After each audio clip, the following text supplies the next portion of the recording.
Hello everyone, welcome back to FantasyFootballFix.com. I'm your host FPL Phillips, and today I'm going to be taking you through another edition of the Algorithm Team Reveal, where I take the computer-generated team from FantasyFootballFix.com and reveal to you the players who are predicted to score the highest amount of points in this coming game week. So without further ado, let's get into having a bit of a look at who are the players to own ahead of this coming game week.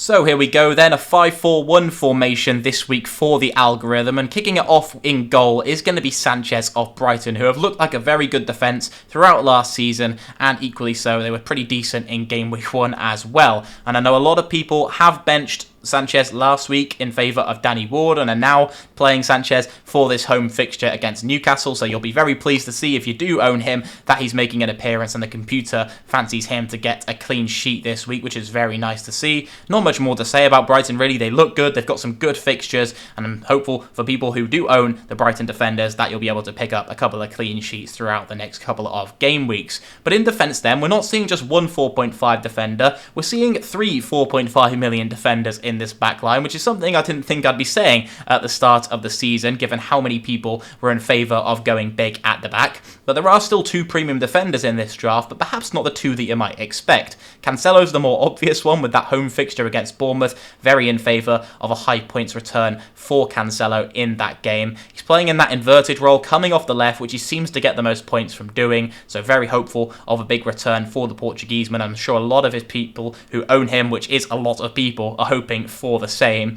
But Reece James is the other premium for that tricky fixture against Tottenham, in my opinion, but the Fantasy Football Fix algorithm still suggests that he's going to get the second highest most scoring points when we look at it from this perspective out of the 5 defenders in this team. So James getting forward, I still really like him to get an attacking return, even if he doesn't pick up a clean sheet in that game. He looks like a promising option, and the computer clearly agrees with him still in this side. So I'm very happy to see him in there as a Reece James owner myself. Let me know, are you still holding on to Reece James? Because I saw a few people with perhaps some benching dilemmas, maybe even considering starting a midfielder over Reece James or starting a cheaper player, but this is suggesting you should start James in your team, which I would probably recommend as well. But then we've got 3 defenders who are all priced at 4.5 million that I mentioned, with Soufal, Collins and Ait-Nouri, the 3 that have been selected by the algorithm for this game week. And actually, when we have a look at towards the 4.5 million bracket, this is what we can see when regards to the sample size of data that we've got from game week 1 for Saliba, who are selected, and then we've got last season's data for these 3 other defenders. Of course, Collins wasn't at Wolves, so it's pretty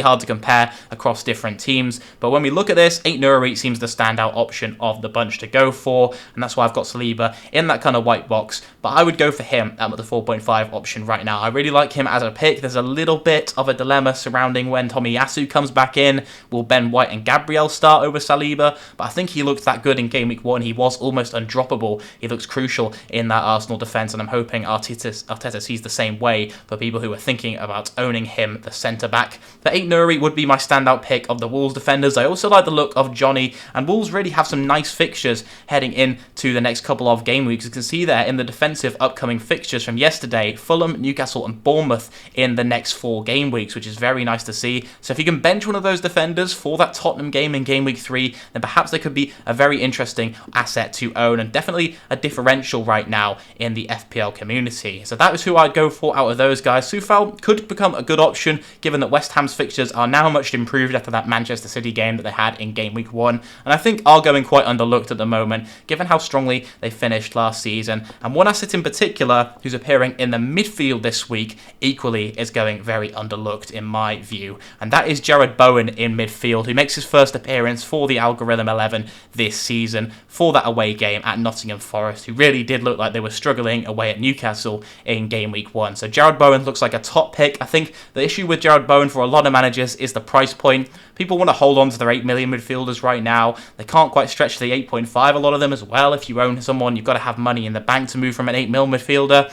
but he looks like a great option, and hopefully he can find some form again. And if you want a free hit this week, I'd probably definitely take a punt on Jarrod Bowen. Not that I'd recommend deploying the chip in the second game week of the season. Elsewhere in the midfield, we're seeing Mohamed Salah and Kevin De Bruyne as the two premiums. Very obvious picks to go and very near the top of the predicted point standings for this week, with De Bruyne facing Bournemouth and Salah with a very nice fixture as well against Crystal Palace, who he has a pretty decent record against. Liverpool, as well as a side, have a very nice decent record against Crystal Palace, especially at Anfield. And then finally in midfield, we've got Gabriel Martinelli, who scored and should have scored from another big chance in game week 1. So coming in at 6 million over Bukayo Saka at 8 million, may have been a price issue. So if you want to check out the full predicted points totals to see if Saka is actually outscoring Martinelli or whether Martinelli is above Saka, then you can do so via the link down below in the description. But that game against Leicester looks, again, a very nice fixture for Arsenal to go for. I really like the look of Saliba and Gabriel this week. I think they're predicted to do rather well, simply because Leicester, in terms of their set-piece ability, were very poor last season, and those guys have the physical presence in the box to get something from a set-piece,